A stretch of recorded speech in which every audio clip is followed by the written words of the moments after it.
মসজিদে মরা মানুষের সংবাদ প্রচার করা যাবে না, মসজিদের মাইকিং করা যাবে না। কেন? সেটা হলো জাহেলি প্রথা। মরা মানুষের মরার সংবাদ দিতে হবে, হাদিস বুখারী মুসলিম। আবার মরা মানুষের মরা সংবাদ প্রচার করা নিষেধ, এটাও বুখারী মুসলিম। তাহলে সমাধা কি? যেটা জাহেলিয়াতের যুগের সাথে মিল খাবে। চিৎকার করে বলা হয় অমুক নিবাসী তার নিজ বাসভবনে রাত ৩টার সময় ইন্তেকাল করিয়েছে, মারহুমের জানাজা বিকাল ২টায় অনুষ্ঠিত হবে, সবাই আপনারা জানাজায় যোগদান করে অশেষ সবের ভাগীদারি হন।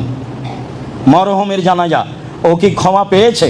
মরহুম একটা শব্দ, এটা বলাও শিরক। আবার কেউ বলছে মরহুম মাগফুর, কেউ জানে না।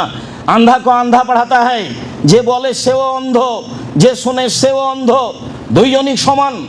যে মারা গেছে তাকে মাগফুর মারহুম বলা যাবে না, এতটুক বলা যাবে আল্লাহ তাকে ক্ষমা করো, গাফার আল্লাহ লাহু, আল্লাহ তুমি তাকে ক্ষমা করো, রাহেমাহুল্লাহ, আল্লাহ তুমি তার প্রতি দয়া করো, এমন কথা বলা যায়।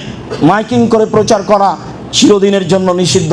এটা হারাম, এটা কুসংস্কার, জাহেলিয়াতের যুগের নীতি। সারা দুনিয়ার মানুষ যদি তার মরার মাইকিং করে তবুও তা বৈধ হবে না, তো অবশ্যই হারাম, তো অবশ্যই নিষিদ্ধ।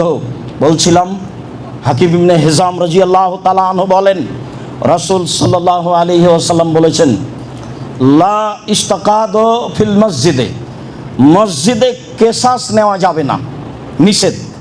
কেসাস ভালোভাবেই বুঝি, আমি আপনার ছেলেকে, আপনার ভাইকে, আপনাকে হত্যা করেছি, আপনি আমাকে হত্যা করে নেবেন, এর নাম কেসাস। এটা আল্লাহ বলেছেন কেসাস নিতে হবে। কেউ মাফ করে দেয় সেটা ভিন্ন কথা। মসজিদে এমন একটি জায়গা, ইউতাহাল্লাকান নাসে ইয়াউমাল জুমআ কাবলা সলাতে, সলাতের পূর্বে মসজিদে গোল হয়ে বসা যাবে না। পরবর্তীতে কোনো কিছুর কারণে বসা যেতে পারে।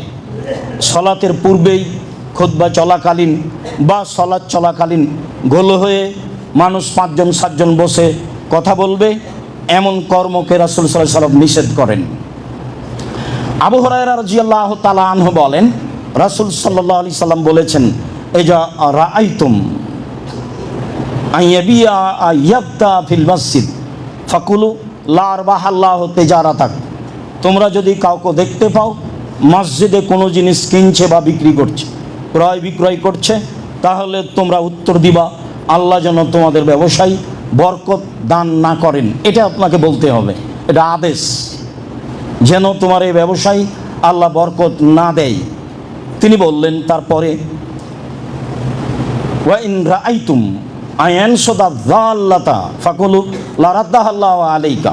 তোমরা যদি শুনতে পাও মসজিদে হারাম জিনিস খুঁজছে, তাহলে বলবা আল্লাহ তার এই হারানো জিনিস তুমি তাকে ফেরত দিবা না। এটা রাসূলের আদেশ।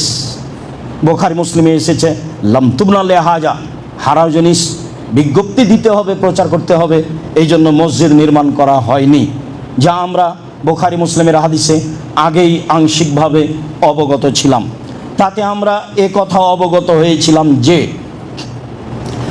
আমর ইবনে শুআয়ব আন আবিহি আন জাদ্দিহি, আমর ইবনে শুআয়ব তার পিতার মধ্যস্থতায় তার দাদা থেকে বর্ণনা করেন। তার দাদা বলেন, নাহা রাসূলুল্লাহ সাল্লাল্লাহু আলাইহি সাল্লাম আন তানাসুদিল আসার ফিল মসজিদ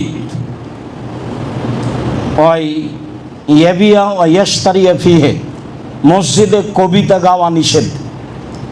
নিতান্তই যদি কবিতায় কোনো কল্যাণমূলক কথা থাকে তাহলে মসজিদে বলা যাবে। তাছাড়া যাতে কোনো কোরআন হাদিসের কথা নেই, এমনি গান গাজাল বা কবিতা, এইসব কিছু মসজিদে পড়া যাবে না, আল্লাহ রাসূল নিষেধ করলেন। তিনি বললেন মসজিদে ক্রয় বিক্রয় করা যাবে না।